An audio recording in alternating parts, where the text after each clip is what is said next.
మర్నాడు సాయంకాలం రాయవెల్లూరు నుండి విశ్వేశ్వరరావు గారు రవికిరణ్కు ఫోన్ చేసి శ్రీనివాసరావు గారిని వెళ్ళగానే హాస్పిటల్లో అడ్మిట్ చేసుకున్నారని, ఆయన చెకప్ చేసి ఆపరేషన్ చేసి కిడ్నీని తీసేయవలసి ఉంటుందని డాక్టర్లు చెప్పారని చెప్పారు. ఆ వార్త వింటూనే ఇంటికి ఫోన్ చేశాడు. ఫోను మల్లమ్మే తీసింది.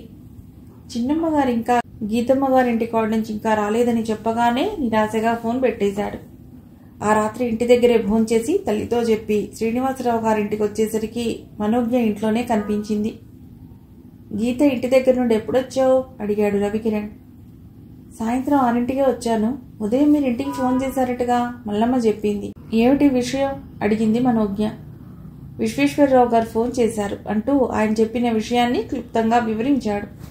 అది విని మనోజ్ఞ ఏదో ఆశ రెపరెపలాడుతుండగా, డాడీకి పర్వాలేదుగా, మళ్ళీ మామూలు మనిషి మనలో ఒకరుగా తిరుగుతారు కదూ అంది. అలాగే ఆశిద్దాం. విశ్వేశ్వరరావు గారు మీ డాడీ ఆరోగ్యానికే ప్రమాదము లేదనే చెప్పారు అన్నాడు. మనోజ్ఞ ఆపై మాట్లాడలేదు. 6ంటికే వచ్చానంటున్నావు, క్యారియర్కు మల్లమ్మను మా ఇంటికి పంపించలేదేం అడిగాడు కిరణ్. వచ్చేటప్పుడు గీతనే వద్దంటున్నా వినకుండా బలవంతంగా అన్నం తినిపించి మరీ దిగబెట్టింది, అందుకే పంపించలేదు. అయినా రేపటి నుంచి ఇంట్లో నేనే వంట చేయాలనుకుంటున్నాను. క్యారియర్ పంపొద్దని అత్తగారితో చెప్పండి అంది. చురుగ్గా చూశాడు ఆమె వైపు. నీకు వంట రాదుగా, నువ్వేం అవస్థ పడతావులే అన్నాడు. అవస్థే ఉంది, నేను మాత్రం ఆడపిల్లను కాదా, మల్లమ్ముందిగా, ఆమెను అడిగి తన సహాయంతో నేను వంట నేర్చుకుంటాను. నీ ఇష్టం ముక్తసరిగా అన్నాడు. నాకు నిద్ర వస్తోంది, ఒడి పడుకుంటాను అంటూ మనోజ్ఞ తన గదిలోకి వెళ్ళిపోయింది. మరో 2 రోజులు పోయాక విశ్వేశ్వరరావు గారి నుండి మనోజ్ఞకు ఓ లెటర్ వచ్చింది. అందులో శ్రీనివాసరావు గారికి ఆపరేషన్ చేసి ఓ కిడ్నీ తీసేశారని, ప్రస్తుతం ఆయన పరిస్థితి మెరుగ్గా ఉందని, మనోజ్ఞను దిగులు పెట్టుకోవద్దని రాశారు. అది చూడగానే మనోజ్ఞ మనస్సు ఎంతో తేలికైంది. ఇన్ని రోజులుగా మనసులో పేరుకున్న అశాంతి తొలగిపోయింది. వెంటనే లేచెళ్లి అందులో ఉన్న అడ్రస్కు విశ్వేశ్వరరావు గారికి ఉత్తరం రాసింది. అంకుల్, మీ ఉత్తరం అందింది. మీ ఉత్తరం చూశాక నేను పొందిన ఆనందం మాటల్లో వివరించలేను. డాడీ ఆరోగ్యం గురించి ఎప్పటికప్పుడు నాకు ఉత్తరంలో రాయండి. డాడీ ఇంకా అక్కడ ఎంతకాలం ఉండాలో తెలుసుకుని రాయండి. ఆంటీకి డాడీకి నా హృదయపూర్వక నమస్సులు అందజేయండి. డాడీ పరిపూర్ణ ఆరోగ్యవంతులై తిరిగి రావాలని ఆ భగవంతుడిని ప్రార్థిస్తూ ఎదురు చూస్తుంటానని చెప్పండి. మీ నుండి లెటర్ కోసం ఎదురు చూస్తూ మనోజ్ఞ.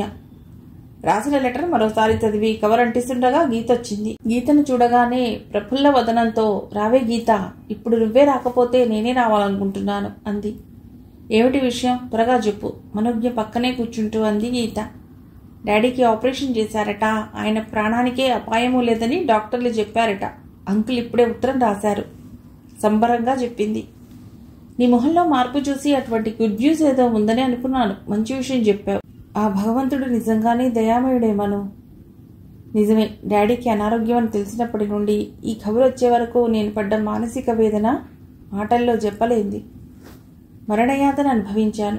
పగలు రాత్రి ఒక్కటిలా నిద్ర తిండి అవసరమే లేదన్నట్టు ఒక యంత్రంలా గడిపాను. ఇప్పుడే ఆ స్థితి నుండి బయటపడుతున్నాను. ఈ వారం రోజుల నుండి నీ పరిస్థితి చూసి నాకు చాలా భయం వేసింది. ఇకనైనా దిగులు వదిలిపెట్టవే గీత అంది. మనోజ్ఞ మాట్లాడకపోవటం చూసి కిరణ్ గారు కనిపించరే గీత అడిగింది. కిరణ్ గారు ఈ సమయంలో ఎక్కడెందుకుంటారు, రాత్రికి ఇంటికి కాపలాకు మాత్రమే వస్తారు మనోజ్ఞ నవ్వుతూ అంది. అదేమిటే అయోమయంగా చూసింది గీత. నిజమేనే, రాత్రి వాళ్ళ ఇంటి దగ్గర భోంచేసి ఇక్కడ పడుకోవడానికి వస్తారు, మళ్ళీ ఉదయమే కాఫీ తాగి వెళ్ళిపోతారు. గీత మరి ఇంకేం ప్రశ్నించలేదు. సాయంత్రం వరకు అక్కడే ఉండే వెళ్ళిపోయింది. ఆ తర్వాత రాయవెల్లూరు నుండి విశ్వేశ్వరరావు గారు మరో 2 లెటర్స్ రాశారు. శ్రీను ఆరోగ్యం బాగానే ఉందని, త్వరగానే రికవరీ అవుతున్నాడని, వేరే కాంప్లికేషన్స్ ఉండటం వల్ల తిరిగి రావటానికి మరో నెల పడుతుందని రాశారు.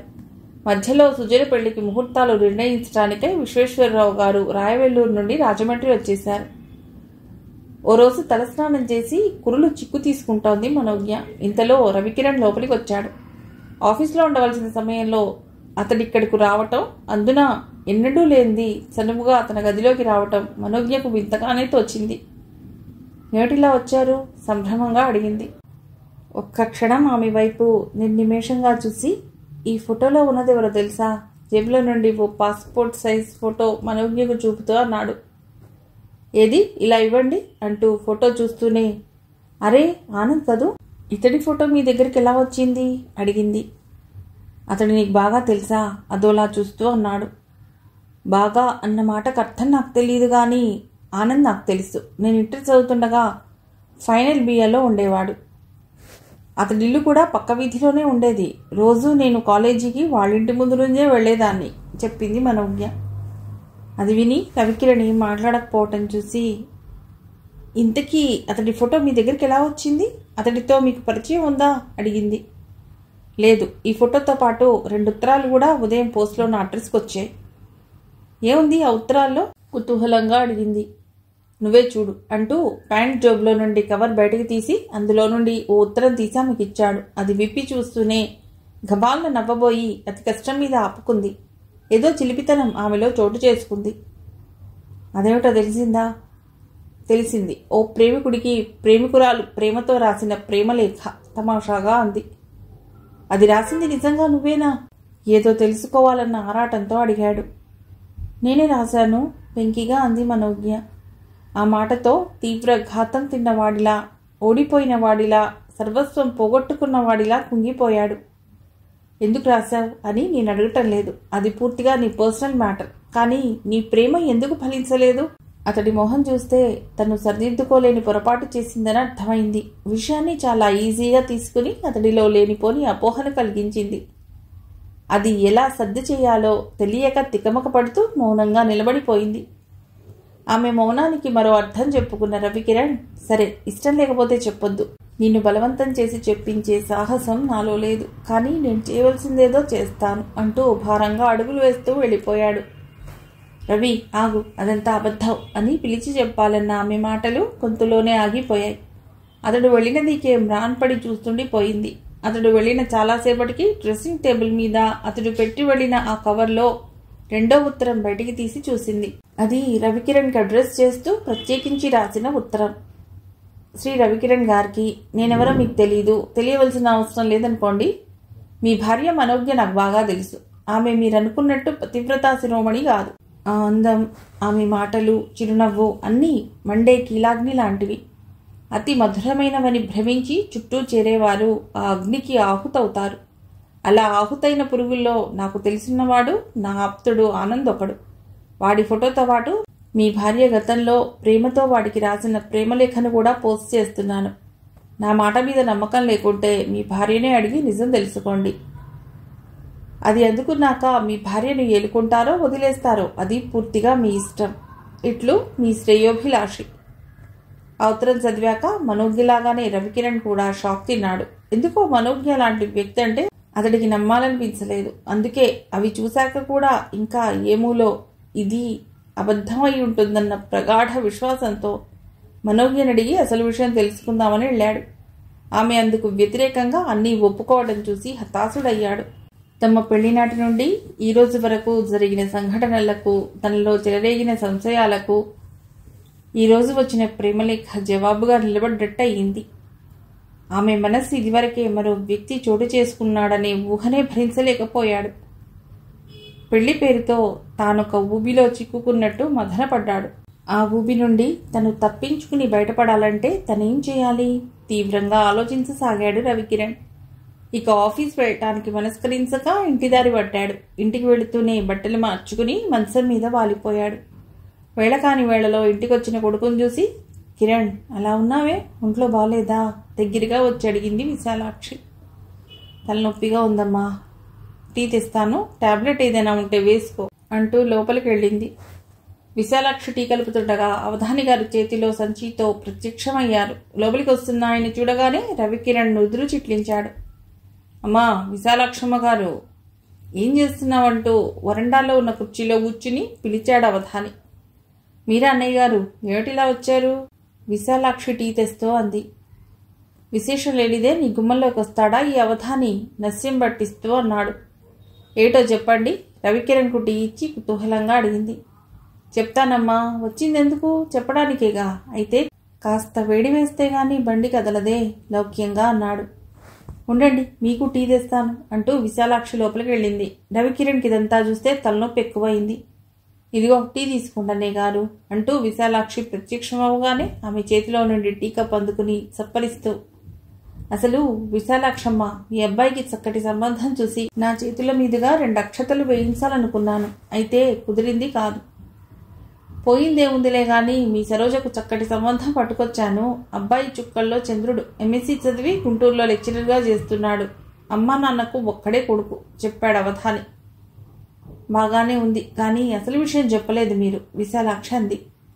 వేరే చెప్పడం ఎందుకమ్మా? చుక్కల్లో చంద్రుడు ఆకాశంలో ఉంటాడు కానీ నేల మీదున్న వాళ్లకు అందడు, అంతే కదండి రవికిరణ్ అన్నాడు.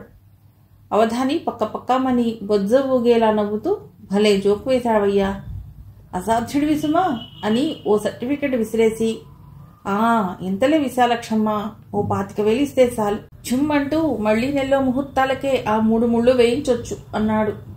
అమ్మో 25,000? విశాలాక్షి గుండెల మీద చెయ్యేసుకుంది. అదేమిటమ్మా అలా నోరు వెళ్ళబెట్టేశావు? ఇదివరకంటే ఏమో గాని ఇప్పుడు అబ్బాయి లక్షాధికారుల అల్లుడాయే. 25,000 ఒక లెక్క, మామగారిని అడిగి తెచ్చి వాళ్ల మొహం మీద కొట్టొచ్చు అవధానన్నాడు. అంతా వింటున్న రవికిరణ్ ఇక కోపం ఆపుకోలేకపోయాడు. అయ్యా అవధాని గారు, ఆ సంబంధానికో నమస్కారం. అంతంత కట్నాలు అడిగే సంబంధాలతో సరితూగే తాహత్తు మాకు లేదు. ఓ 5-6 వేలలో మంచి సంబంధం ఉంటే చూసి చెప్పండి, అప్పుడు ఆలోచిస్తాం అన్నాడు. ఇది మరీ బాగుంది. 5-6 వేలకు వచ్చే అనామకుడు ఎవడు బాబు? రిక్షా తొక్కేవాడు కూడా రోజుకు 3 పదులు కళ్ళకద్దుకుంటూ 10,000 ఇమ్మంటున్నాడు. అటువంటి బాపతు వాళ్ళు మా లిస్టులో వెతికినా కనిపించరు. అయినా మీ మామగారిని అడిగితే అంటుండగా రవికిరణ్ మధ్యలోనే అడ్డు తగులుతూ, ఇక ఆర్గ్యుమెంట్స్ వద్దు, మీ వల్ల కాకపోతే ఇక మీరు దయచేయొచ్చు కరుగ్గా అన్నాడు. అయితే వస్తానమ్మా విశాలాక్షి, అబ్బాయి చాలా అద్దూకుడు మీద ఉన్నాడు. ఇప్పుడేం చెప్పినా అర్థం చేసుకునే స్థితిలో లేడు. రేపు ఉదయం వస్తాలే అంటూ సంచి పట్టుకుని నిష్క్రమించాడు అవధాని. ఇప్పుడైనా అన్నయ్య స్వార్థబుద్ధి నీకు అర్థమైందా అమ్మా? తనేమో లక్షాధికారుల పిల్లని చూసి పెళ్లి చేసుకున్నాడు, నాకేమో అడుక్కు తినేవాడిని తెచ్చి కట్టబెట్టాలని చూస్తున్నాడు. విషయం ఇంత స్పష్టంగా అర్థమవుతున్నా ఇంకా నువ్వు ఆయన గారి మాటలే నమ్ముతావు. నేనంటే మొదటి నుంచి వీడికి అసూయే. ఏదో ఉద్ధరిస్తాడని నువ్వు ఆశలు పెట్టుకున్నావు. సరోజ ఏడుపు కంఠంతో అంది. సరోజ మాటలకు రవికిరణ్ భిన్నుడయ్యాడు. అవునరా కిరణ్, అవధాని గారు అన్నట్టు శ్రీనివాసరావు గారికి 25,000 ఓ లెక్కలోంది కాదు. నువ్వెలాగూ కట్నం తీసుకోకుండానే పెళ్లి చేసుకున్నావు. నేను నీ ఇష్టం కాదన్ను. మరి మన ఇంటి ఆడపిల్లను గడప దాటించే ఆలోచన చెయ్యాలిగా అడిగింది విశాలాక్షి. అమ్మా, అలా అడిగి తీసుకోవటం మంచిది కాదని నీకు తోచటం లేదా అన్నాడు. ఇందులో మంచి చెడుల ప్రసక్తే ఉంది కిరణ్. అలా ఆలోచిస్తే సరోజకు మనం ఈ జన్మలో పెళ్లి చేయగలమా? పోనీ ఆయన్ని డబ్బడగరక్కర్లేదు, కానీ నీలా కాని కట్నం తీసుకోకుండా అమ్మాయినే కట్నంగా స్వీకరించే అబ్బాయిని వెతికి తీసుకురా. నిన్ను అడగమన్నది ఓ మేడ కట్టుకోవడానికి కాదు, నగలు చేయించుకోవడానికి కాదు, ఆడంబరాలకు కాదు, గుండెల మీద కుంపటిలా ఎదిగిన ఒక్క ఆడపిల్ల బరువును దించుకోవటానికి అంది విశాలాక్షి. రవికిరణ్ మాట్లాడకుండా జుట్టులో వేళ్లు పోనిచ్చి తలంచు కూర్చున్నాడు. కిరణ్, సమాధానం చెప్పవేరా? ఇక వేరే చెప్పడం ఎందుకమ్మా? ఆయన గారి వాళ్ళకవే చెప్తుందిగా, ఆ పని చేయటం ఇష్టం లేదని. ఇప్పుడైనా తెలివి తెచ్చుకో చెప్పి విసురుగా వెళ్ళిపోయింది సరోజ. మీ ఇష్టం వచ్చినట్టే చేద్దాంలే అమ్మా, ఆ ఒక్క మాట అని గబగబా షర్ట్ వేసుకుని బయటకు వెళ్ళిపోయాడు రవికిరణ్. కిరణ్ ఆగు, భోంచేసేళ్ళు వెనక నుండి తల్లి అంటున్నా వినిపించుకోకుండా చకచకా నడుస్తూ వెళ్ళిపోయాడు. బిడ్డ మనసు తెలుసుండి మాటలతో బాధ పెట్టినట్టున్నాను. ఎక్కడెక్కడ తిరిగి వస్తాడో ఏమో బాధగా అనుకుంది విశాలాక్షి. విశాలి మంచంలో నుండి భర్త పిలుపు వింటూనే మంచం దగ్గరగా వెళ్ళి పిలిచారా అంది. వాడిని ఎందుకలా కాల్చుకు తింటారు? వాడి మొహం చూస్తే నీకేమీ అర్థం కావటం లేదా? వాడెందుకో బాధపడుతున్నాడు. ఈ పెళ్లైన దగ్గర నుండి వాడి ముఖంలో మచ్చుకైనా చిరునవ్వు అన్నది చూశావా అడిగాడు. ఆయన మాటలతో విశాలాక్షి మనసు ఆలోచనలో పడింది. నేనంతగా పట్టించుకోలేదు గాని నిజమే సుమా అంది. వాడిని ఇంకా మాటలతో బాధ పెట్టకు. వాడు ప్రతిదీ సున్నితంగా ఆలోచిస్తాడు. ఆ సరోజను అదుపులో పెట్టుకోమను. ఆడపిల్లక పెడశ్రీతనం పనికిరాదు అన్నారు. నేను దాన్ని మందలిస్తానులేండి. ఈ విషయం గురించి మీరు హైరానా పడకండి. అసలే మీ ఆరోగ్యం బాగుండటం లేదు మృదువుగా చెప్పింది. ఇక ఒక్కటే బాగు నిట్టూర్చి కళ్ళు మూసుకున్నారు. విశాలాక్షి లోపలికి వెళ్ళిందే గాని కొడుకు మనస్తాపానికి కారణమేమిటో ఎంత ఆలోచించినా అర్థం కాలేదు. ఆ రాత్రి రవికిరణ్ ఇంటికి రాకపోవడంతో మల్లమ్మను తనకు తోడుగా హాల్లో పడుకోమని తన గదిలో పడుకుంది మనోజ్ఞ. ఉదయం అతడు వెళ్ళాక 2 సార్లు ఆఫీసుకు ఫోన్ చేసినా రాఘవయ్య గారు అబ్బాయి ఆఫీస్ కాలేదమ్మా అని చెప్పారు. ఇక మర్యాద కాదని మళ్లీ చేయలేదు. అతడికి తన మీద బాగా కోపం వచ్చిందని అర్థమైంది. తనలా విషయాన్ని సిల్లిగా తీసుకోకుండా జరిగిందేమిటో చెప్పవలసింది. తన సహజ ధోరణిలో చిలిపిగా ప్రవర్తించిందే గాని విషయాన్ని అతడింత సీరియస్గా తీసుకుని బాగా ఎక్సైట్ అవుతాడని అనుకోలేదు. అయినా అది ఏనాటి విషయం? ఇప్పుడు ఇలా దాన్ని తవ్వి బయటకు తీసి తన గురించి నీచంగా చిత్రీకరించవలసిన అవసరం ఎవరికొచ్చింది? ఆనందే ఆనాటి అవమానాన్ని అలసుగా తీసుకుని కక్ష సాధించటానికి ఇలా చేశాడేమో. పోనీ అతడే చేశాడనుకుంటే ప్రత్యేకించి అతడికి తన ఫోటో పంపవలసిన అవసరం ఏమిటి? ఆనంద్కి అవసరం లేదు. అది మరొకరి పనై ఉంటుంది. ఆ ఎవరికో నా మీదింత పగెందుకు? నేను చేసిన నేరమేమిటి? అందమైన మలుపులా ఉండవలసిన తన వివాహం ఏదో కలలా జరిగిపోయింది. మెళ్ళో మెరిసే మాంగళ్యం చూస్తేనే గాని పెళ్ళైందన్న స్పృహే కలగటం లేదు. అంత నిస్సారంగా ఉంది తన వైవాహిక జీవితం. అసలు అతగాడు పెళ్ళైనప్పటి నుండి తనను చూస్తూనే ఎందుకంత దూరంలో నిలబడతాడు? తనంటే అతనికి ఇష్టం లేదా? ఇష్టం లేనప్పుడు తనను పెళ్ళెందుకు చేసుకున్నట్టు?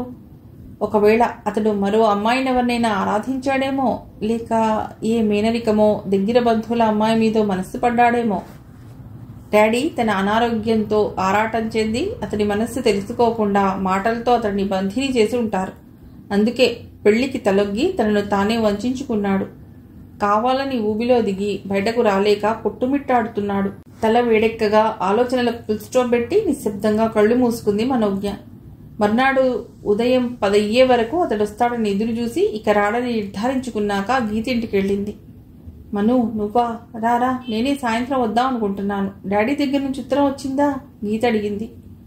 నిన్ననే వచ్చింది. ఆయన ఆరోగ్యం బాగానే ఉందిట. వచ్చే నెల ఫస్ట్ వీక్లో డిశ్చార్జ్ చేస్తారనుకుంటున్నారట. గుడ్ న్యూస్ వినిపించావు. అది సరే, నువ్వు దాచుకున్న న్యూస్ ఏమిటో సెలవివ్వు. కనిపెట్టేశావన్నమాట. నేను హయ్యర్ టైప్ పాస్ అయ్యాను. శుభం. అయితే డాడీ రాగానే మా కంపెనీలో నీ పోస్ట్ ఖాయం. మను, నీ రుణం తీర్చుకోవడం నాకు సాధ్యమవుతుందంటావా? చెమర్చిన కళ్ళతో అంది గీత. నోర్ముయ్, నువ్వు అలా ఫీల్ అవ్వకపోవడమే నాకు చేసే మేలని గుర్తుంచుకో, బెదిరిస్తూ అంది మనోజ్ఞ. గీత ప్రేమగా నవ్వింది. ఆ విషయం అలా ఉంచు. ఇప్పుడు నేను సమస్యలో ఇరుక్కున్నానే గీత. దానికి పరిష్కారం దొరక్క కొట్టుకు చస్తున్నాను. ప్రస్తావన నాందిగా అంది. నీకు నువ్వు సమస్యలు సృష్టించుకోవడం నీకు అలవాటేగా. ఏమిటో చెప్పు. అవన్నీ వేరు, ఇది వేరు అంటూ జరిగిన సంగతి వివరంగా చెప్పింది మనోజ్ఞ. ఇంత పని చేశావే మను. ప్రతి విషయాన్ని ఒకే కోణంలో చూడకూడదని నీకెన్నిసార్లు చెప్పాను. నీ తెలివి తక్కువతనంతో అతడిలో లేనిపోని అపార్థాలు సృష్టించి సమస్యను మరింత జటిలం చేశావన్నమాట. గీత నొచ్చుకుంటూ అంది.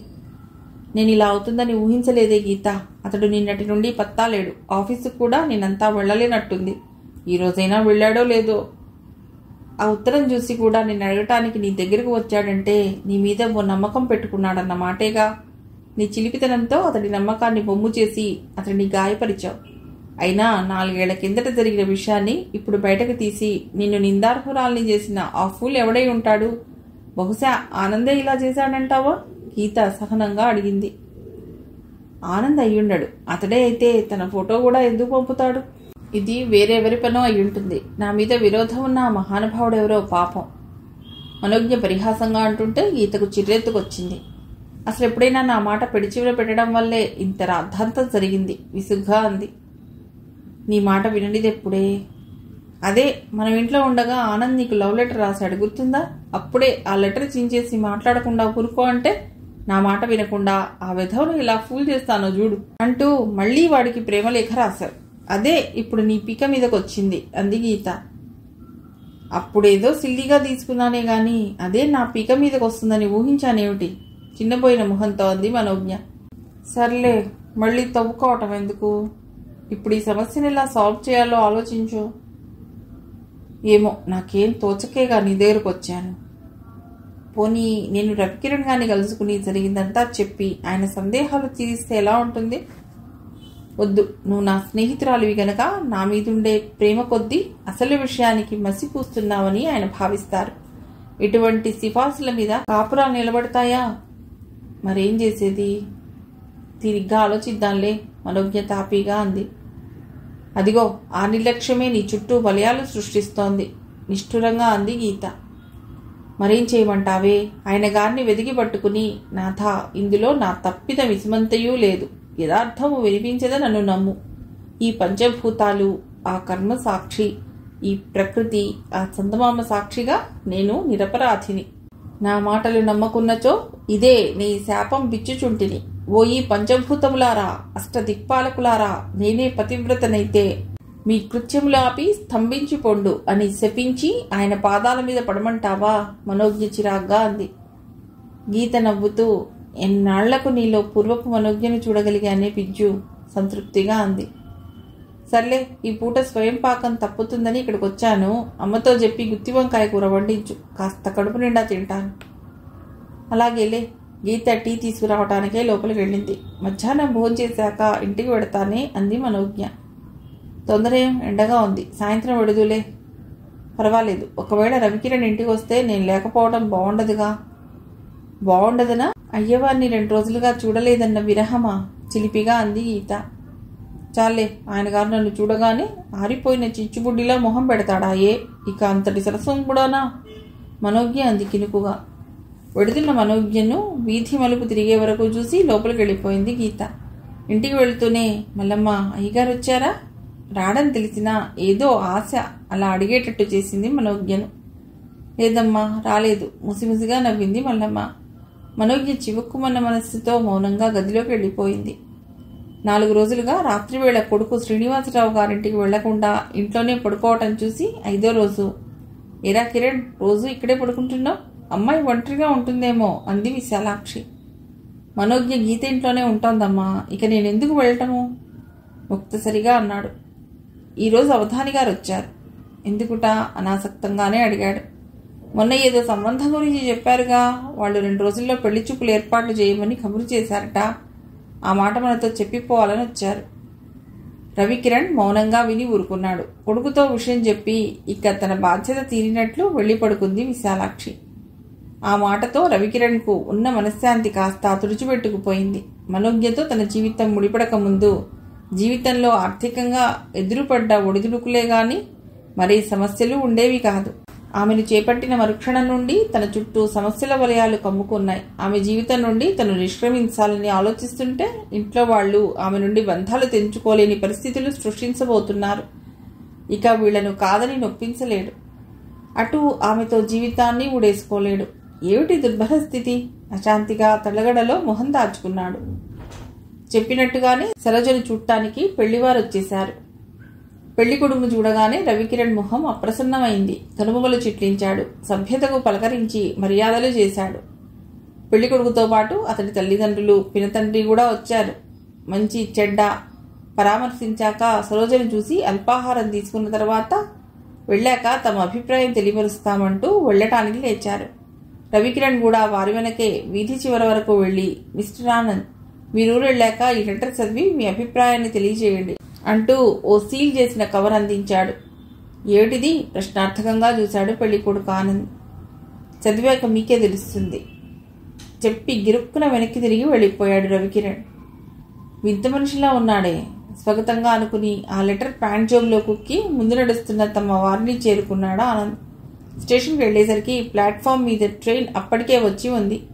ఆదరాగా బుకింగ్ దగ్గరికి వెళ్ళి టికెట్స్ కొని తెచ్చి ట్రైన్ ఎక్కి అమ్మయ్య అని నిట్టూర్చి టికెట్స్ జోబులో పెట్టబోతుండగా రవికిరణ్ ఇచ్చిన కవర్ చేతికి తగిలింది. అది విప్పి చదివే వరకు కుతూహలాన్ని ఆపుకోలేకపోయాడు. చదివాక వివన్నమైన ముఖంతో మై గాడ్ అనుకుంటూ లేచి నిలబడి టికెట్స్ తండ్రి చేతిలో కుక్కి, నాన్న మీరెళ్ళండి, నేను తర్వాత పనిలో వస్తా అని చెప్పి, ఏమిట్రా హడావిడి? వెనక నుండి తండ్రి పిలుస్తున్నా వినిపించుకోకుండా ఇంటికి వచ్చాక చెప్తానంటూ నెమ్మదిగా కదులుతున్న ట్రైన్లో నుండి కిందకు దూకేశాడు ఆనంద్. వరండాలో ఉన్న యువకుడిని చూస్తూనే హాల్లో కూర్చున్న మల్లమ్మ, ఎవరు కావాలి బాబు అడిగింది. అమ్మాయి గారున్నారా అడిగాడు ఆనంద్. మా సినిమా గోరేనా? పిలుస్తానుండండి అంటూ లోపలికి వెళ్ళి మనోజ్ఞని పిలుచుకొచ్చింది. హాల్లోకి వచ్చిన మనోజ్ఞ ఆనంద్ని చూడగానే వికసించిన మొహంతో, నువ్వా ఆనంద్, రా లోపలికి అంటూ ఆహ్వానించి డ్రాయింగ్ రూమ్ దగ్గరికి తీసుకెళ్ళింది.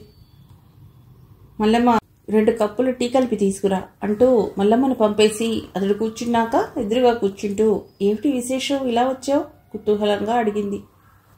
విశేషమే, రవికిరణ్ అంటే మీ వారనుకుంటాను. అవును, ఆయన నీకు తెలుసా? ఈ రోజు వరకు తెలీదు, ఇంతకుముందే తెలిసింది. అలాగా అన్నదే గాని ఈ కలయికకు అర్థం ఏమిటోనని తీవ్రంగా ఆలోచిస్తోంది. ఎలా అని అడగమే. చెప్పు వాళ్ళ చెల్లెలు సరోజను పెళ్లి చూపులు చూడటానికని వచ్చాను. అప్పుడే ఆయన్ని చూశాను. ఇంతకీ మా సరోజనికి నచ్చిందా? ఆమె నచ్చడం మాటేమో కానీ ఇదిగో ఈ లెటర్తో మీ ఆయన నా బుర్ర కన్ఫ్యూజ్ చేశాడు అంటూ జేబులో నుండి లెటర్ తీసి చదవమని ఇచ్చాడు. మనోజ్ఞ ఆ లెటర్ను ఆసక్తిగానే చదివింది. మిస్టర్ ఆనంద్, కొన్ని పరిస్థితులకు లొంగి శ్రీనివాసరావు గారి అమ్మాయి మనోజ్ఞను నేడు పెళ్లి చేసుకోవాల్సి వచ్చింది. పెళ్లికి ముందు రోజు వరకు ఆమెకు నేనంటే ఇష్టం లేదన్న సంగతి నాకు తెలియదు. ఆమె నోటి వెంట ఈ పెళ్లి నాకు ఇష్టం లేదని చెప్పటం విని కూడా ఇచ్చిన మాట వెనక్కు తీసుకోలేక బానిసలా ఆమె మెళ్ళో తాళి కట్టాను. పెళ్లికి ముందు ఆమెను నా హృదయ సామ్రాజ్ఞిగా ఆరాధించాను. ఆమెకు నాకు మధ్య ఉన్న అంతస్తుల అంతరాల వల్ల నా ఆరాధనను నాలోనే అణిచిపెట్టుకున్నాను.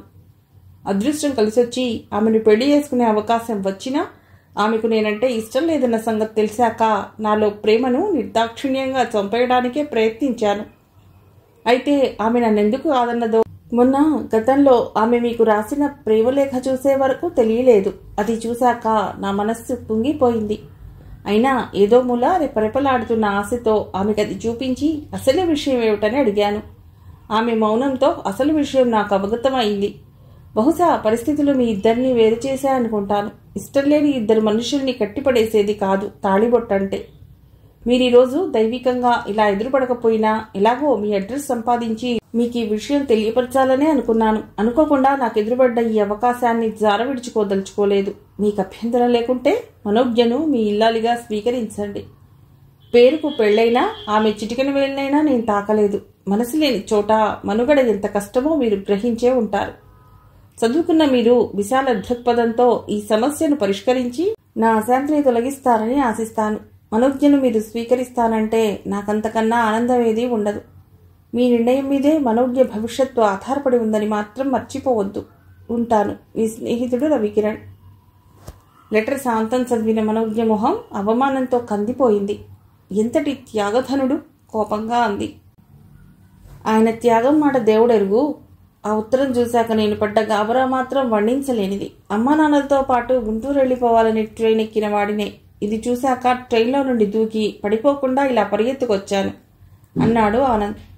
మంచి పని చేశావు. ఏదో పిచ్చి బుద్ధి రాశాడని నీ దారిన నువ్వు పోక ఇలా వచ్చి నాకు మహోపకారం చేశావు, కృతజ్ఞతగా అంది మనోజ్ఞ. ఇంతకీ ఏమిటి పజిల్?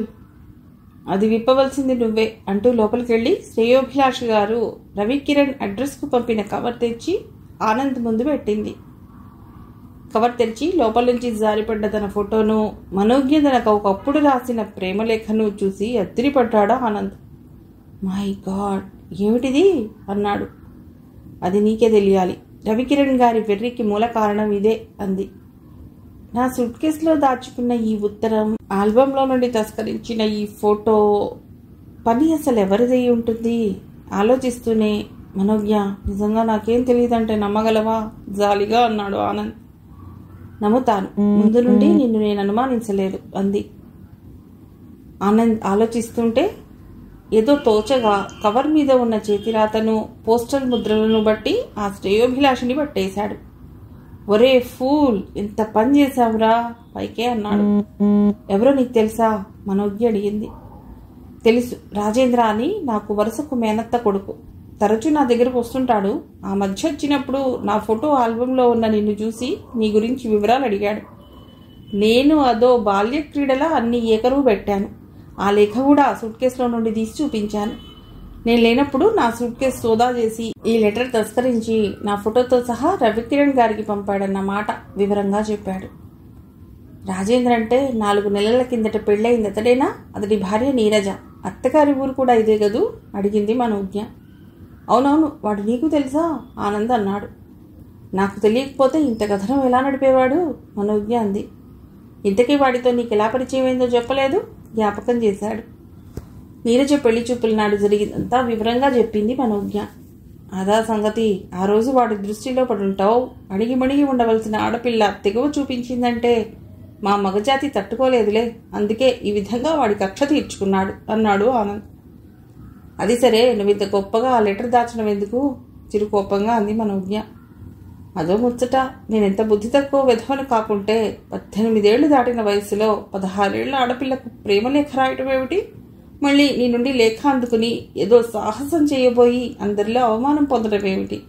ఇప్పుడు తలుచుకుంటే చాలా సిల్లిగా నవ్వుకోబుద్ధేస్తుంది. అయినా పరిపక్వత చెందని ఆ వయస్సులో ఈ వెర్రి ఎలా పుట్టిందో ఆలోచిస్తే తమాషాగా లేదు అన్నాడు ఆనంద్. మనోజ్ఞ కూడా నవ్వుతూ నిజమే అంది. ఇంతకీ ఇంట్లో ఎవరు కనిపించరే అడిగాడు. ఎవరూ లేరు. డాడీకి ఈ మధ్య అనారోగ్యంగా ఉంటే ట్రీట్మెంట్కు రాయవెల్లూరు తీసుకువెళ్లారు. డాడీ వెంట ఆంటీ కూడా వెళ్ళింది. ఏమిటి అనారోగ్యం? వివరంగా చెప్పింది మనోజ్ఞ. అంతా విని గాడ్ సేవ్ హిమ్, ఇప్పుడు పర్వాలేదు కదా అన్నాడు ఆనంద్. పర్వాలేదు, త్వరలోనే వచ్చేస్తారని రాశారు. ఇంతకీ అసలు విషయం అడగటమే మర్చిపోయాను. మా సరోజని నువ్వు తప్పకుండా పెళ్లి చేసుకోవాలి. ఇదే నిర్బంధం? నవ్వాడు. నిర్బంధమే. మా సరోజ లాంటి పిల్ల భార్యగా దొరకడమే నీ అదృష్టం. కావచ్చు, కానీ మా నాన్న నన్ను 25,000కు ఒక్క పైసా అయినా తగ్గితే అమ్మదలుచుకోలేదు. ఇంకేం, ఆ 25,000 చెల్లించి నిన్ను మా సరోజ కోసం నీ కొనిపెడతా. ఓకే, ఆ అమ్మాయి నాకు నచ్చింది. నువ్వు ఇచ్చిన కట్నం మా నాన్నకు నచ్చుతుంది. సో ఇక నో ప్రాబ్లం. సరే, డాడీ ఇంటికి వచ్చాక ముహూర్తాలు పెట్టిద్దా? అయితే ఒక రిక్వెస్ట్, ఈ విషయం నీలోనే దాచుకో. మా వాళ్లకు, అంటే ముఖ్యంగా మా రవికిరణ్ గారికి తెలియనివ్వకు. మిగిలిన కథ నేను చూసుకుంటాను అంది మనోజ్ఞ. అలాగే, మరి నేను వెళ్ళనా? లేవబోయాడా ఆనంద్. నీకు ఇప్పుడు ట్రైన్ ఏదీ లేనట్లుందే? లేదు, రాత్రికే. అయితే భోంచేసి వెళ్ళు అంటూ ఆనంద్ ఆపేసింది మనోజ్ఞ. మర్నాడుదేం మల్లమ్మను విశాలాక్షి గారింటికి పంపి సరోజను వెంటబెట్టుకుని రమ్మంది. సరోజ ఇష్టంగానే మల్లమ్మ వెంట శ్రీనివాసరావు గారింటికి వచ్చింది. ముఖం ముడుచుకుని కూర్చున్న సరోజను చూస్తే ఏం మాట్లాడాలో మనోజ్ఞకు తోచనే లేదు. సరోజ, ఇంట్లో అందరూ కులాసయ్యేనా? పొడిగా చెప్పింది సరోజ. నిన్నెవరో చూడటానికి వచ్చారిట. ఆ మాటతో సరోజ ముఖం సిగ్గుతో ఎరిపెక్కింది. వచ్చారు అంది. ఆ అబ్బాయి నీకు నచ్చాడా అడిగింది మనోజ్ఞ. నచ్చాడన్నట్టు తలూపింది సరోజ. అంటే ఆ అబ్బాయిని పెళ్లి చేసుకోవటం నీకు ఇష్టమేగా? ఇష్టమే, కానీ అది జరిగేది కాదు దినా, సరోజ అంది. అంత ఖచ్చితంగా ఎలా చెప్తున్నావు? వాడు అడిగినంత కట్నం ఇవ్వగలిగే స్థితిలో మేం లేము కాబట్టి. భలే దానివి, కట్నం కూడా నీకెందుకు? అదంతా మీ అన్నయ్య నేను చూసుకుంటాం. నీకు ఇష్టమైతే చెప్పు. రేపు నెలలోనే ముహూర్తాలకు ఆ అబ్బాయి చేత నీ మెళ్ళో 3 ముళ్ళు వేయిచ్చేస్తాను అంది మనోజ్ఞ. మదినా సంభ్రమంగా అంది సరోజ. అవునోయ్ ఆడబిడ్డ, ఆ ఇంటి కోడలిగా నీకు పెళ్లి చేయాల్సిన బాధ్యత నా మీదుందని నాకు మాత్రం తెలియదా అన్న మనోజ్ఞ మాటలకు సరోజ ముఖంలో మబ్బులు విడసాగాయి. వదినా, నా పెళ్లి విషయం అన్నయ్య నీతో మాట్లాడారా అని అడిగింది. అయ్యో, మీ అన్న సంగతి తెలుసుండి నన్ను అడుగుతున్నావా? ఆయనో బుద్ధుడు, ఇటువంటివన్నీ చెప్తారా? నాకే తెలిసిందిలే. ఎవరికీ ఈ విషయం చెప్పకు, నీ మనసులోనే దాచుకో. డాడీ ఇంటికి రాగానే నీకు ఆ అబ్బాయితో పెళ్లి అన్న విషయం మాత్రం గుర్తుపెట్టుకో. ముఖ్యంగా ఈ విషయం మీ అన్నకు తెలియనివ్వకు అంది మనోజ్ఞ. అలాగే వదినా, సరోజ థళథళలాడుతున్న కళ్ళతో అంది. వదినా, నీ నగలు నాకు చూపించవా మళ్ళీ సరోజే అడిగింది. పద, నగదిలోకి వెడదాం అంటూ సరోజను తీసుకెళ్లి బీరువాలో నగల సెట్లన్నీ బయటకు తీసి సరోజ ముందు పెట్టింది. ముత్యాలు, కెంపులు, పగడాలు, రవ్వల సెట్లు, రకరకాల చైన్స్, ఎర్రరాళ్లు, తెల్లరాళ్లు పొదిగి చేసిన నెక్లెస్లు చూస్తుంటే సరోజ కళ్ళు చెదిరిపోయాయి. వదినా, నీ నగలు చాలా బాగున్నాయి. ఇన్ని ఉన్నా ఒక్కసారి కూడా అలంకరించుకోవే అడిగింది. మనోజ్ఞ నవ్వి ఊరుకుంది. సరోజ చూశాక ఆ నగలు లోపల సర్దుతున్నప్పుడు లోపలున్న రంగురంగుల డిజైన్లలో రకరకాల పట్టు చీరలు సరోజను ఇట్టే ఆకట్టుకున్నాయి. ఉండొదినా, బీరువా తాళం వెయ్యకు అంటూ ఒక్కొక్కటే పట్టి పట్టి చూస్తుంటే నీకు పట్టు చీరలంటే ఇష్టములే ఉంది. నీకు నచ్చినవి 2 చీరలు తీసుకో అంది మనోజ్ఞ. ఆహా, వద్దులే వదినా, అన్నయ్యకు తెలిస్తే నా మీద కోపడతాడు. పర్వాలేదులే, నేను మీ అన్నయ్యతో చెప్తా మనోజ్ఞ అంది. ఇన్నిటిలో ఏవి తీసుకోవాలో నాకేం తెలియటం లేదు. నువ్వే 2 చీరలు తీసి వదినా సరోజ అంది. ఇదిగో, ఈ గ్రే కలర్ చీర, ఆ స్కై కలర్ చీర నీ ఒంటి రంగుకు బాగా నప్పుతాయి అంటూ ఆ 2 బయటకు తీసిపెట్టింది మనోజ్ఞ. సరోజ, నీ పెళ్లికి నా కానుకగా ఈ ముత్యాల సెట్ నీకు ఇచ్చేస్తాలే మనోజ్ఞ బీరువా తాళం వేస్తూ అంది. అమ్మో, అలా నాకిస్తే మీ వాళ్ళేమీ అనరా? బాగుండదు వదినా సరోజ అంది. పిచ్చి పిల్ల, వాళ్ళేమీ అనుకోరు. అనుకోవటానికైనా నేను నీ అన్న భార్యనైనప్పుడు నా ఆస్తంతా మీది మాత్రం కాదా? మీకు ఇందులో అనుభవించే హక్కుంది. నీకది ఇచ్చినంతలో ఈ సిరులేమీ తరిగిపోవులే మనోజ్ఞ అంది. సరోజ మనస్సు నిలువునా కరిగి నీరయింది. తనేవేవో ఊహించుకుని వదినను ద్వేషిస్తుంది గాని అమ్మ చెప్పినట్టు వదినెంత మంచిది మనసులోనే అనుకుంది సరోజ. వదినా, నేనింటికి వెడతా, కాసేపు కూర్చున్నాక అంది. నీ మొహం, ఇప్పుడే వెడతావు, సాయంత్రం వెడుదులే అంటూ సరోజను ఆపేసింది మనోజ్ఞ. రోజులు ఇట్టే గడిచిపోతున్నాయి. ఆనాటి ఆనంద్ విషయంలో మళ్ళీ ఆ ఇంటి మొహం చూడలేదు రవికిరణ్. ఓ రోజు విచిత్రంగా అతడే మనోజ్ఞకు ఫోన్ చేశాడు. మీ డాడీని ఈరోజు డిశ్చార్జ్ చేస్తారట, రేపు ఉదయానికల్లా వచ్చేస్తామని విశ్వేశ్వరరావు గారు ఇప్పుడే ఫోన్ చేసి చెప్పారు అన్నాడు. చాలా సంతోషం అంది మనోజ్ఞ. ఆ మాట చెప్పడం అయ్యాక తన బాధ్యత తీరినట్లు ఫోన్ పెట్టేశాడు. తండ్రిని చూడబోతున్నానన్న ఆనందంలో అతడి ప్రవర్తనను పట్టించుకోలేదు మనోజ్ఞ. మల్లమ్మ మల్లమ్మ ఉత్సాహంగా కేకలేస్తూ లోపలికెళ్ళింది. ఏటమ్మా, ఇయ్యలింత సంతోషంగా ఉన్నారేంటి? మల్లమ్మ అడిగింది. సంతోషమేనే, ఆంటీ డాడీ వచ్చేస్తారట. ఎంత చల్లని కబురు చెప్పారమ్మా, ఈ ఏళ్ళ ఇల్లంతా గడికి ముగ్గులేస్తాను అంటూ మల్లమ్మ ఇంటిని శుభ్రం చేయడంలో పడింది. ఇంటి ముందు కారు ఆగ్గానే హాల్లో కూర్చున్న మనోజ్ఞ ఒక్క పరుగులో బయటకు వచ్చింది. డ్రైవర్ కారు దిగి డోర్ తెరవగానే ముందు విశ్వేశ్వరరావు గారు, వెనకే శ్రీనివాసరావు గారు, సావిత్రమ్మ దిగుతుంటే మనోజ్ఞ బొమ్మలా నిలబడి వారి వైపే చూస్తోంది.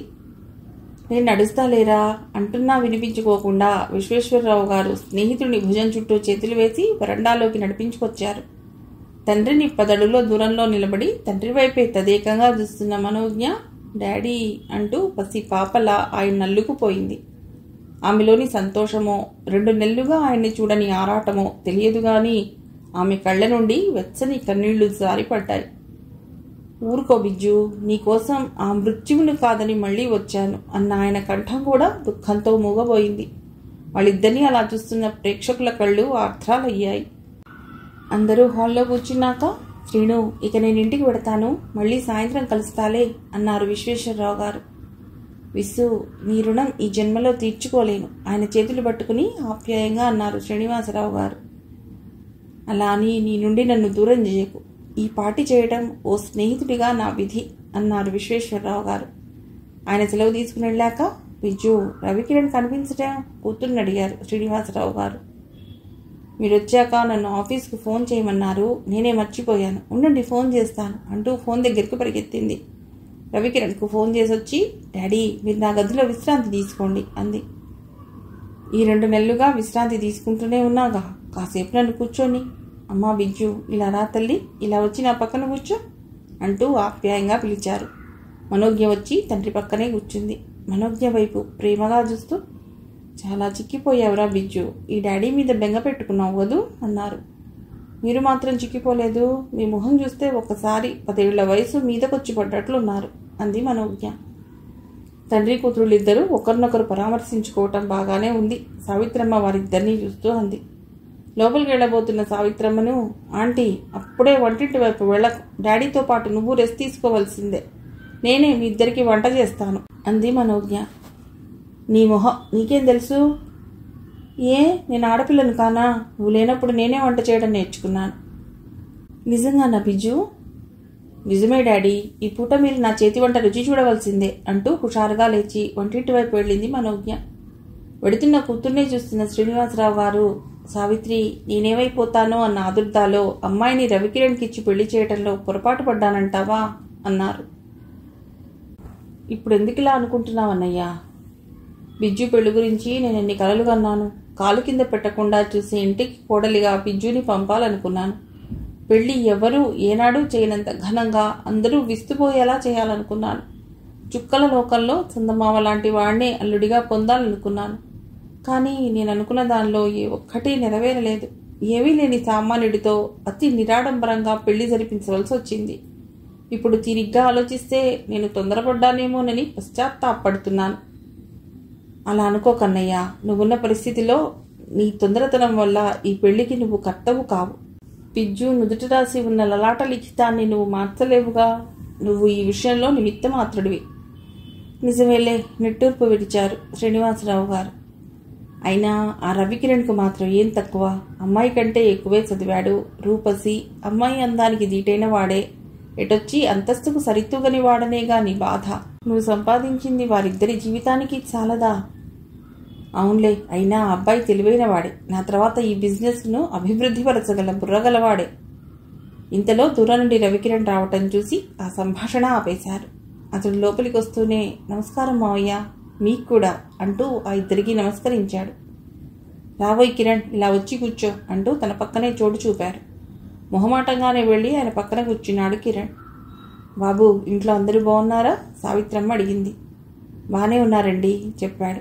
ఆ తర్వాత ఇద్దరూ కంపెనీకి సంబంధించిన విషయాలు మాట్లాడుకోవటం చూసి సావిత్రమ్మ లోపలికి వెళ్ళింది. బిజ్జు, అబ్బాయి వచ్చాడే, మనోజ్ఞతో చెప్పింది. వస్తే అయ్యగారికి హారతిపళ్ళెం పట్టుకుని ఎదురు వెళ్ళనా? హాస్యంగా అంది. అతడు చాలా మొహమాటస్తుడులా ఉన్నాడే. ఏమో, నాకేం తెలుసు, కాఫీ కలిపి కప్పులో పోస్తూ అంది. పెళ్ళై 2 నెలలు దాటినా నీకేం తెలియదంటావే? సావిత్రమ్మ అంది. ఎలా తెలుస్తుంది? పెళ్లి చేశారే కానీ తెలుసుకోవటానికి మీరు మాకు లైసెన్స్ ఇవ్వలేదుగా. మనోజ్ఞ మాటలు అర్థమై పక్క నవ్వింది సావిత్రమ్మ. చాలేవే పొంటెపిల్ల, ఈ రోజుల్లో పిల్లలు పెద్దలు లైసెన్స్ ఇచ్చే వరకు మడిగట్టు కూర్చున్నారంటే నమ్మేదేనా అంది. ఏమో, అందరి విషయం నాకు తెలీదు, మా విషయంలో మాత్రం అలాగే జరిగింది గంభీరంగా అని రవికిరణ్కు కాఫీ, తండ్రికి పళ్లరసం తీసుకుని హాల్లోకి వెళ్ళింది మనోజ్ఞ. కాఫీ తీసుకోండి. మనోజ్ఞ కప్ప అందిస్తుంటే మౌనంగా అందుకున్నాడు రవికిరణ్. మరో అరగంట కూర్చుని రవికిరణ్ వెళ్తానండి అంటూ లేచాడు. మధ్యాహ్నం భోజనానికి ఇంటికొచ్చేవోయ్ శ్రీనివాసరావు గారు అన్నారు. అలాగే అని వెళ్ళిపోయాడు కిరణ్. శ్రీనివాసరావు గారు ఆరోగ్యవంతులై తిరిగి వచ్చారని తెలియగానే అభిమానులు, పరిచయస్తులు ఒక్కొక్కరే ఆయన పలుకరించిపోవటానికి రావటం మొదలెట్టారు. 4 రోజులైనా ఇల్లంతా వచ్చిపోయే అతిథులతో తిరునాళ్లలా సందడి పుంజుకుంది. వచ్చిన వాళ్లకు కాఫీలు కలిపి అందివ్వటంతోనే మనోజ్ఞకు సరిపోయేది. వచ్చిన రోజు సాయంత్రమే విశాలాక్షి, సరోజ వచ్చి పలుకరించెళ్లారు. రవికిరణ్ కూడా రోజు 2 పూటలా వచ్చి శ్రీనివాసరావు గారి దగ్గర ఓ అరగంట కూర్చుని వెళుతున్నాడు. వచ్చిన వాళ్లతో ఊరికే మాటలు పెంచకండి డాడీ, మీకు నీరసం వస్తుంది, మనోజ్ఞ ఓ రోజు మందలింపుగా అంది. ఎలా కుదురుతుందమ్మా, వాళ్ళంతా ఆప్యాయంగా నన్ను పలుకరించడానికి వస్తుంటే మాట్లాడకుండా ఎలా ఉండేది? ఏదో పొడిగా సమాధానం చెప్పి ఊరుకోవచ్చుగా. మీ అబ్బాయికి ఉద్యోగం వచ్చిందా? మీ అమ్మాయికి పెళ్లి కుదిరిందా? మీ ఆరోగ్యం ఇప్పుడు ఎలా ఉంది అని ఈ ప్రశ్నలు, పరామర్శలు ఎందుకు చెప్పండి అన్న కూతురి మాటల్లో తన పట్ల ఉన్న ఆత్మీయతకు ఆయనకు గర్వంగా ఉండేది. ఇక నువ్వు చెప్పినట్టే వింటానులే బిజ్జు, ఆయన పసిపిల్లాడిలా అంటుంటే మనోజ్ఞ నవ్వుకుంది. ఓ రోజు మధ్యాహ్నం భోజనాలు అయ్యాక అన్నగారి దగ్గరే కూర్చుని మనోజ్ఞ విషయం ప్రస్తావించింది సావిత్రమ్మ. అన్నయ్య, పంతులు గారిని పిలిచి మంచి రోజు చూపిస్తే బాగుంటుంది. దేనికమ్మా? పెళ్ళయ్యాక అవాంతరం రావటం వల్ల మిగిలిన ఆ వేడుక వాయిదా వేయవలసి వచ్చింది. మంచి రోజు చూపించి ఆ అడ్డు కూడా తీర్చేస్తే మంచిది కదూ. సరే, మేనేజర్ గారితో చెప్పి కబురు పంపిస్తాలే అన్నారు. గదిలో ఉన్న మనోజ్ఞకు వారి మాటలు వినిపిస్తూనే ఉన్నాయి. సావిత్రమ్మ లోపలికి రాగానే ఆంటీ పిలిచింది. ఏం బిజ్జు, ఇందాక నువ్వు డాడీతో చెప్పిన మాటలు విన్నాను. నా విషయం వదిలేసి ముందు సరోజ పెళ్లి గురించి ఆలోచించాలి అంది. సావిత్రమ్మ ఆ మాటలు అర్థం కానట్లు చూసింది. సరోజకు పెళ్లి చేయవలసిన బాధ్యత పెద్ద కొడుకుగా పుట్టినందుకు రవికిరణ్ గారిదేనని మర్చిపోయావా ఆంటీ? ఆయనకు భార్యనేందుకు ఆ ఇంటి కష్టసుఖాల్లో పాలు పంచుకోవలసిన అవసరం నాకు ఉంది. అత్తయ్య సరోజ పెళ్లి గురించి బెంగపడుతున్నారు. అందుకే ఆ పెళ్లి బాధ్యత నేను స్వీకరించాను చెప్పింది మనోజ్ఞ. మంచిదే, కానీ ఆ అమ్మాయికి సంబంధం కుదిరాక కదా పెళ్లి విషయం ఆలోచించాలి. ఈలోగా మీ విషయం వాయిదా వేయటం ఎందుకు? సావిత్రమ్మ అంది. సంబంధం కుదిరే ఉందా ఆంటీ? ఆనంద్ అని నాకు బాగా పరిచయం ఉన్న వ్యక్తే. ఇదివరలో వాళ్ళ నాన్నగారు ఈ ఊళ్ళో ఉద్యోగం చేస్తున్నప్పుడు మన పక్క వీధిలోనే ఉండేవారు. అతడు మన సరోజను చూశాడు, నచ్చిందన్నాడు. సరోజ అభిప్రాయం కూడా తెలుసుకుని ఈ పెళ్లి కుదిర్చాను చెప్పింది మనోజ్ఞ. నువ్వే కుదిర్చావా? సావిత్రమ్మ విస్మయంగా అంది. ఏ అలా ఆశ్చర్యపోతున్నావు? నీ మేనకోడలు అటువంటి పనులు చేస్తుందంటే నీకు నమ్మకం చిక్కడం లేదు, అవునా? జీవితమే ఓ పాఠశాల ఆంటీ. మనకెదురుపడ్డ అనుభవాలే మర్చిపోలేని గుణపాఠాలు అవుతాయి మనోజ్ఞ అంది. మేనకోడలి మాటల వల్ల ఏదో జరగరానిదే జరిగి ఉంటుందని భావించింది. సరే, విశాలాక్షి గారిని పిలిచి మాట్లాడతాలే అంది. అలాగే ఆంటీ, కానీ ఓ మాట, ఆ అబ్బాయికి కట్నంగా ఇవ్వవలసిన 25,000, ఆపై పెళ్లి ఖర్చులు అన్నీ మనమే భరించాలని మర్చిపోకు. నాకు తెలియదనుకున్నావా బిజ్జు? అయినా రవికిరణ్కు మనం కట్న రూపంలో ఏమీ ఇవ్వనే లేదు. అతగాడి అచ్చటా ముచ్చటా చూసే అవకాశమే లేకపోయింది. పెళ్లికని బట్టలు తీసుకోమని 2,000 ఇచ్చినా తిరిగి ఇచ్చేశాడు. ఇప్పుడైనా బట్టలు తీయాలి అంది సావిత్రమ్మ. ఆయనకు నేను సెలెక్ట్ చేసి తెస్తాలే మనోజ్ఞ అంది. అంతకంటేనా రేపు షాప్కి వెళ్ళి పట్రా చెప్పింది సావిత్రమ్మ.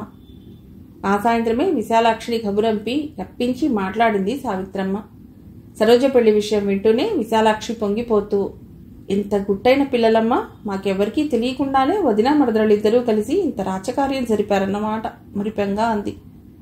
ఎవరికీ చెప్పొద్దని సరోజతో నేనే చెప్పానండి. ఆ అబ్బాయిని సరోజకు చేయటానికి మీకు అభ్యంతరం లేదుగా అంది మనోజ్ఞ. ఆ పిల్లవాడికేం రాజాలా ఉన్నాడు, కానీ కట్న కానుకలు మరీ ఎక్కువ నసిగింది విశాలాక్షి.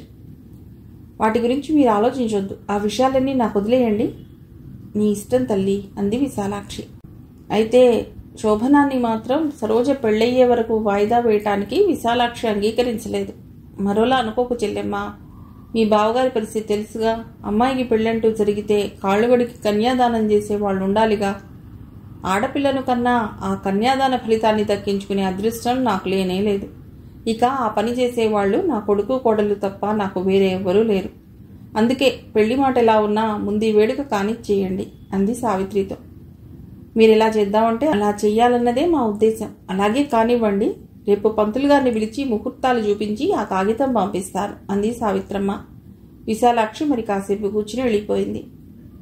ఆఫీస్ నుండి వచ్చి భోంచేసి విశ్రాంతిగా పడకుర్చీలో వాలిన రవికిరణ్ దగ్గరకు వచ్చి, కిరణ్, శ్రీనివాసరావు గారు మంచి రోజు చూపించి ఆ కాగితం మేనేజర్ గారితో మన ఇంటికి పంపించారు. సాయంత్రం నిన్నోసారి ఫేమస్ టైలర్స్ షాప్కు వెళ్ళి సూట్కు కొలతలు ఇచ్చి రమ్మని కూడా చెప్పమన్నారట అంది విశాలాక్షి. మంచి రోజు దేనికమ్మా అడిగాడు. విశాలాక్షి మొహం తిప్పుకుని ముసిముసిగా నవ్వుకుని, చూడు ఇందులోనే ఉంది అంది. ఆ కాగితం చదవగానే రవికిరణ్ ముఖం రక్తం లేనట్టు తెల్లగా పాలిపోయింది. మనోజ్ఞ విషయం ఏం ఆలోచించారు అంటూ ఆ మధ్య ఆనంద్కు మళ్లీ ఉత్తరం రాస్తే అందుకు జవాబుగా, మీ అంత త్యాగధనుని కాదు నేను. పెళ్లైన పరాయి అమ్మాయిని భార్యగా పొందే విశాల హృదయం నాకు లేదు. మీ సమస్యను మీరే పరిష్కరించుకోండి, మళ్లీ ఇలా నాకెప్పుడు లెటర్ రాయొద్దు అని సమాధానం రాశాడు. జీవితంలో తెలిసి సగం మెట్లు పొరపాటుగా కిందికి దిగాడు. మిగిలిన సగం మెట్లు రెండోసారి కిందికి దిగడం అంటే శాశ్వతంగా అగాధంలో పడ్డట్లే. ఇక వెనక్కు తిరిగి పైకి వెళ్లే అవకాశమే లేదు. ఏం చేయాలి? అతడిలో ఆలోచనలు ఓ కొలిక్కి రాకముందే ఆ రోజు కాస్త వచ్చేసింది. ఉదయం డ్రెస్ చేసుకోబోతున్న కొడుకును, ఈరోజు ఆఫీసుకు కాదు, మనం శ్రీనివాసరావు గారింటికి వెళ్లాలని మర్చిపోయావా? ఆ బట్టలు విప్పి నిన్న షాప్ కుర్రవాడిచ్చిపోయిన సూట్ వేసుకో. బజారుకు వెళ్లి మనోజ్ఞకు మంచి పట్టు చీర కాస్త ఖరీదెక్కువలోదే కొనిపట్రా ఆజ్ఞాపించింది విశాలాక్షి. రవికిరణ్ ఆ మాట వింటూనే తలపట్టు కూర్చున్నాడు. అమ్మా పిలిచాడు. ఏమిటి అంటూ దగ్గరకు వచ్చిన విశాలాక్షి కొడుకేదో చెప్పాలనుకుని చెప్పలేక తటపటాయించడం గమనించి, ఏమిటి ఆలోచిస్తున్నావు? డబ్బు గురించేనా? నా దగ్గరుందిలే. వాళ్ళు ఏమీ అనుకునే మనుషులు కాకపోయినా మనకు ఓ పద్ధతి అంటూ ఉందిగా, వెళ్ళి చీర కొనుక్కురా అనడంతో ఒక్కసారి హతాశుడయ్యాడు. నా ఏడుపు ఇది, అసలు సంగతి ఇది అంటూ ఎలా చెప్పగలడు? చిరాగ్గా నుదురు కొట్టుకుని తప్పేది లేక లేచి నిలబడ్డాడు. సావిత్రమ్మ ఖబరంపగానే గీత, రాధ, సుధా, నీరజ నలుగురు ఉదయమే మనోజ్ఞ ఇంటికి వచ్చారు. ఆంటీ, ఏమిటి విశేషం? వెంటనే రమ్మని కబురు పెట్టారు. మీరు చెప్పారు కదా అని దగ్గరుండి వీళ్ళందరినీ లాక్కొచ్చాను సావిత్రమ్మతో అంది గీత. వచ్చారా? మీరు లేకపోతే అసలు సందడే ఉండదని కబురు పంపాను. మీ స్నేహితురాలను అలంకరించే బాధ్యత మీదే. సావిత్రమ్మ అలా అనగానే నలుగురు ఒకరి మొహం ఒకరు చూసుకుని అర్థమైనట్టు చిరునవ్వు నవ్వారు. ఇంతకీ పెళ్లి కూతురు గారెక్కడా? గీత అడిగింది. మేడ మీదకి వెళ్ళినట్లుంది. పదండర్రా అంటూ నలుగురు బిలబిల్లాడుతూ మేడ మీదకు పరిగెత్తారు. వాళ్ళని చూస్తూనే మనోజ్ఞ, ఏమిటర్రా విశేషం? అందరూ మేఘం లేని వర్షంలా ఇలా వచ్చిపడ్డారు అంది. ఆ విశేషం ఏమిటో నిన్ను అడగాలని మేం వస్తే నువ్వే మమ్మల్ని అడుగుతున్నావన్నమాట అంది నీరజ. ఆ మాటతో మనోజ్ఞ ముఖం ఎర్రనైంది. ఇంతకీ మీ మానసచోరుడు ఎక్కడా కనిపించడమే లేదు రాధ అంది. అతను రవికిరణుడు ఆయే, మీకెలా కనిపిస్తాడే మనోజ్ఞ అంది. అయ్యో, అయితే నష్టమేనే. ఏమో మను, రాత్రికి అతన్ని నీ కొంగు ముడివేసుకున్నా ఉదయమే వదిలిపెట్టవే తల్లి, లేకపోతే లోకమే చీకటైపోతుంది సుధ తమాషాగా అంది. చీ, సిగ్గులేని మాటలు, నోరు మూయండిరా గీత మందలించింది. ఏమే నీరు, నువ్వెప్పుడొచ్చావు మనోజ్ఞ అడిగింది. వారం రోజులయ్యింది చెప్పింది నీరజ. పదండర్రా కిందకు పోదాం, ముందు టిఫిన్ మీద దాడి పూర్తి చేసి అప్పుడు సావకాశంగా మన గదిలో కూర్చుని మాట్లాడుకుందాం. మనోజ్ఞ ముందు దారి తీయగా అందరూ అనుసరించి కిందకొచ్చారు. వాళ్ళు కిందకొచ్చేసరికి విశాలాక్షి, సరోజ కూడా అక్కడే ఉన్నారు. తన స్నేహితురాళ్లకు అత్తగారిని, ఆడబిడ్డను కూడా పరిచయం చేసింది. నమస్కారం అండి అంటూ అందరూ చేతులు జోడించారు. మనోజ్ఞ వెనక్కు హాల్లోకి చూస్తుంటే అన్నయ్య ఇంకా రాలేదేం వదినా, సరోజ చిలిపిగా అంది. పో కొంటెపిల్ల, మీ అన్నయ్య కోసం చూస్తున్నానా, రాగరంజితమైన ముఖంతో అంది. అందరూ ఒక్కసారిగా నవ్వారు. వాసు రాలేదా అత్తయ్య, విశాలాక్షి అడిగింది మనోజ్ఞ. వాడొస్తే మీ మావయ్యని కనిపెట్టుకుని ఉండేది ఎవరమ్మా, వాడిని ఆయన దగ్గర ఉండమని చెప్పి మేమిద్దరం వచ్చాం. ఆంటీ 11 అయ్యాక వాసుకి, మామగారికి కెరియర్లో భోజనం సర్ది మల్లమ్మ చేత పంపించు. పెళ్ళవగానే ఆడవాళ్లు మరో 10 ఏళ్లు మానసికంగా ఎదుగుతారని ఎవరో అనగా విన్నది. మనోజ్ఞని చూస్తే ఆ మాట నిజమేననిపించింది సావిత్రమ్మకు. చిలిపితనం పోయి పెద్దరికం, హుందాతనం రావడమే కాకుండా ఫార్మాలిటీస్ అన్నీ తెలుసుకున్నట్లే ప్రవర్తించడం సావిత్రమ్మను చకితను చేసింది. టిఫిన్లు తిని కాఫీ తాగి యువతలకు వచ్చేసరికి హాల్లో శ్రీనివాసరావు గారితో పాటు పక్కనే సోఫాలో కూర్చుని మాట్లాడుతున్న రవికిరణ్ను, అరుగోనే సుధా, ఆయనే మనోజ్ఞ మనోహరుడు, కర్టెన్ చాటుగా నిలబడి ఫ్రెండ్స్కు చూపించింది గీత. అందరూ కుతూహలంగా తొంగి చూశారు. ఖరీదైన గ్రే కలర్ సూట్లో ఆరోగ్యంతో మిసమిసలాడుతున్న రవికిరణ్ విగ్రహం చూపరులను ఇట్టే ఆకట్టుకునేట్లుంది. అతడి కంఠం మంద్రస్వరంలో మృదువుగా వినిపిస్తోంది. ఆ నలుగురితో పాటు తను అపరిచితులా రవికిరణ్ వైపు కౌతుకంగా చూసింది మనోజ్ఞ. ఇప్పుడతడు ఆ బట్టల్లో శ్రీనివాసరావు గారి హోదాకు తగ్గట్లున్నాడు. మను, అట్టే చూడకే తల్లి, మా భయ్యాకి దృష్టి తగులుతుంది, గీత మనోజ్ఞ బుగ్గ నొక్కుతూ అంది. పోవే, అతడే నాకు అపరిచితుడా అట్టే చూడటానికి, బుగ్గముత్తి పెడుతోంది మనోజ్ఞ. సాయంత్రం 4 అయినప్పటి నుంచి మనోజ్ఞని అలంకరించడానికి కూర్చున్నారు. వాలుజడ వేద్దామే అంది సుధ. ఇప్పుడది ఫ్యాషన్ కాదు, చక్కగా లూజ్గా జడల్లి వదిలి మల్లెలు, సన్నజాజీలు పెద్ద దండలుగా కట్టి తల్లో పెడితే బాగుంటుంది రాధంది. నలుగురు తర్జన భర్జన పడి చివరకు పూలజడ వేయటానికే నిశ్చయించుకున్నారు. పూలజడ పూర్తయ్యే వరకు ఓపిగ్గా కూర్చుంది మనోజ్ఞ. అబ్బా, ఎంతసేపు కూర్చోబెట్టావే గీత, నడుం కూడా పట్టేసింది, నడుం సవరించుకుంటూ అంది. రవికిరణ్ తెచ్చిన పట్టుచీర మనోజ్ఞకు కట్టబెడుతూ, భలే, చీర రంగు చాలా బాగుంది, అయ్యగారు మంచి టేస్ట్ ఉన్నవాడే, గీత మనోజ్ఞ చెవి దగ్గర గుసగుసలాడింది. అబ్బబ్బా, ఈరోజు నా మీద పట్టించేవే గీత, అతగాడు నన్ను చూస్తూనే ముంగిలా మూతి ముడుచుకుంటున్నాడాయే, రాత్రికి ఏం గొడవ పెడతాడో, ఎలా అతన్ని కన్విన్స్ చేయాలోనని నేను సతమతమవుతుంటే నువ్వు సరసాలతో నా ప్రాణాలు తీస్తున్నావు అంది మనోజ్ఞ. ఏవీ గొడవ పెట్టాడు, పెట్టినా మనుషుల మీద ఎలా మత్తుమందు చల్లాలో నీకు తెలుసుగా, ఆ అస్త్రాలన్నీ ప్రయోగించావంటే చిత్తైపోతాడు. ఏమో, నాకు భయంగానే ఉంది. ఏం భయపడకు, ధైర్యాన్నిచ్చింది గీత. రాత్రి 10 అయ్యాక పురుషుని సరసన చేరే ప్రకృతి కాంతలా, మన్మధుని అలరించడానికి వెళ్లే రతీదేవిలా, మధుర మనోజ్ఞ రూపంతో కలహంసలా అతడున్న గదిలోకి నడిచి వెళ్ళింది మనోజ్ఞ. కిటికీ దగ్గర నిలబడి కింద చీకటిలోకి చూస్తున్నవాడల్లా ఇటు తిరిగి మనోజ్ఞను తదేకంగా చూడసాగాడు. ఏమిటలా చూస్తున్నారు, నా మెళ్ళో తాళి కట్టడమే పెద్ద పొరపాటని మదన పడుతున్న మీకు ఇలా మరో పరీక్ష పెట్టడం ఇరుకు గదిలో పెట్టినంత బాధగా ఉంది కదూ. అతడు మాట్లాడలేదు. అయినా అతడిని వదలదలుచుకోలేదు. బాధపడి మాత్రం ఏం చేస్తారులేండి, తెలిసో తెలియకో 3 ముళ్ళు వేశారు, ఇక ఈదక తప్పేదేముంది అంది. మనోజ్ఞ, నేనంటే ఇష్టం లేదని స్పష్టంగా చెప్పగలిగిన దానివి నువ్వైనా ఈ పెళ్లి నుండి తప్పించుకోవటానికి ఎందుకు ప్రయత్నించలేదు, నా మనస్సుకి ఎందుకు ఇలాంటి విషమ పరీక్ష పెట్టావు ఆవేదనగా అన్నాడు. మీరంటే ఇష్టం లేదని నేనన్నానా, ఆశ్చర్యంగా అడిగింది. అవును, నువ్వలా అంటుండగా నా చెవులారా విన్నాను. ఎవరితో అన్నాను, ఎప్పుడన్నాను? నువ్వు గోపాలపురం నుండి వచ్చిన రోజున మీ ఆంటీతో డాడీ తెచ్చిన ఆ అనామకుడితో 3 ముళ్ళు వేయించుకొని అన్నావు. ఈ పెళ్లి నీకు ఇష్టం లేదని కూడా స్పష్టంగా చెప్పావు, జ్ఞాపకం చేసుకో అన్నాడు కిరణ్. ఒక్క క్షణం గుర్తు తెచ్చుకోవటానికి ప్రయత్నించింది. అవును అనే ఉంటాను ఒప్పుకుంది. మరి ఇష్టం లేని ఈ పెళ్లికి నువ్వెందుకు తలంచావు? నీ మాటలు విని కూడా శ్రీనివాసరావు గారి మాటకు ఎదురు చెప్పలేక, మీ నుండి దూరంగా పారిపోయి ఇచ్చిన మాట వెనక్కు తీసుకోలేక నేనెంత నరకయాతన అనుభవించానో నీకు తెలీదు. నువ్వైనా ధైర్యం చేసి ఈ పెళ్లి ఆపగలిగితే మనిద్దరికీ మనశ్శాంతి చిక్కుండేది అశాంతిగా అన్నాడు. అతడి అంతరంగంలో ఉన్న ఆవేదన అద్దంలో ప్రతిబింబంలా కనిపించింది మనోజ్ఞకు.